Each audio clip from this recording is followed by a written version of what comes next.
Good evening, ladies and gentlemen. Jay Saki here. I hope you've all been okay. Let's get down to business. I just watched the animated Studio Ghibli film, Whisper of the Heart, from 1995. It's about a young girl in Japan named Shizuku in what I assume is the mid-90s, going about her life at school, venturing around town, pursuing artistic aspirations, dealing with her family, getting to know guys, and living in a pre-internet world, or at least a world before the internet became normalized. So in short, I thought this movie was very good, and I give it high marks. It felt almost like it was a modern film that was trying to show how people lived their lives in the mid-90s. But obviously, that wasn't the point. The makers were just making a slice-of-life coming-of-age story that took place during their time and made something that tells you so much about the time in a way that I strongly approve of. During the film, I was often reminded of when someone said to me, "Growing up back in the day, your neighborhood was your internet."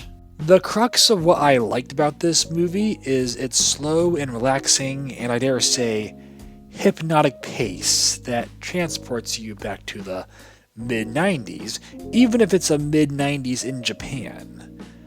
I like that the movie randomly drops you into the life of a young girl and shows you her life and how she develops, and all in a very cozy and believable way. So this movie is quite good, but I admit if you're looking for something that's more exciting than reading a book, then you probably won't find it here. If someone watched this movie and said it was a bit boring and dull, then I understand why. I myself was growing a little tired by the second half. One might point out it is strange of me to say this movie is good, but admit I was getting tired during the second half. One might assume if a film is tiring, then it can't be very good. Consider this if you will.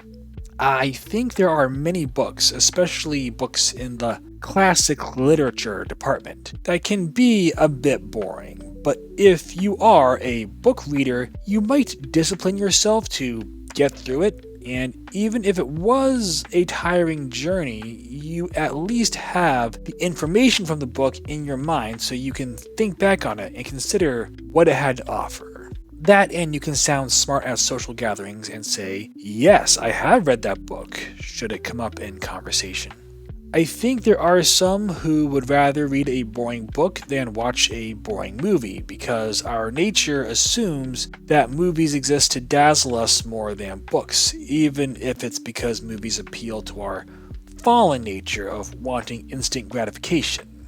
We can accept that reading might be something we do as an act of discipline, even if it be reading fiction, like how we might eat healthy foods that can be bitter. Movies are supposed to be more like dessert, more leisurely pleasurable. If a movie is boring, I think there are many who would find it more unforgivable. At the risk of stroking my own ego, I try to take my movie watching as seriously as I do my book reading. So I try to watch movies much like how I read books. A movie might be boring, but if by the time it's over I at least remember it, and if it can give me some food for thought, then it still has a chance for me to give it approval and a recommendation. I did just finish reading A Separate Piece by John Knowles.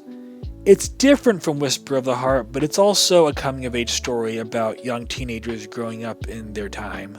At parts of A Separate Piece, it wasn't exactly a page-turner, but I finished it and I got to think about what I read.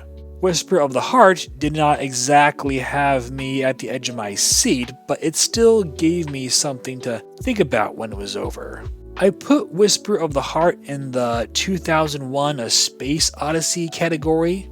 It's a bit of a slow burn experience. It made me think about my childhood, even if my childhood wasn't exactly the same as the main girl's childhood from the film. Some parts were.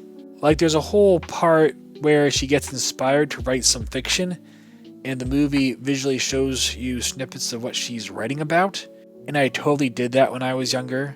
And from what little they show, you can tell it's probably both too childish and too ambitious at the same time, which is how I suspect most of our original writing was when we were kids. Or at least the ideas we come up with back then are too ambitious and childish. Oh yeah! This movie also does a good job of demonstrating how at a young age, even though we are the center of our own universe, everyone around us has their own life and struggle they have to live. It's very emblematic of the 2018 anime film Mirai, which I also recommend checking out. I'm going to make a mental note to myself to consider if Japanese media specializes in these sorts of themes. Maybe it's more frequent theme around the world in general than I realize, but I like connecting dots when analyzing foreign art to see if I learn something about a culture. So will I ever watch this movie again? Maybe, but probably not. That might sound like a slight against the movie, but it's honestly no more true of this film than many books that I think are great, but I only ever have read once. I leave the door open to this film should it want to come back into my life. Thanks for tuning into my review. I'm so glad you came to play. Our fun and learning never ends. Here's what we learned today. We learned that we all attempt overly ambitious yet childish original writing when we are young kids. We learned that back in the day, your neighborhood was your internet. And we learned that everyone around you has their own struggles and problems in life they have to live, and it's not all about you. And we learned you can enjoy a boring movie if you have to watch it in the same way you read a boring book. That is all. That is all I have. Have a good night, everyone.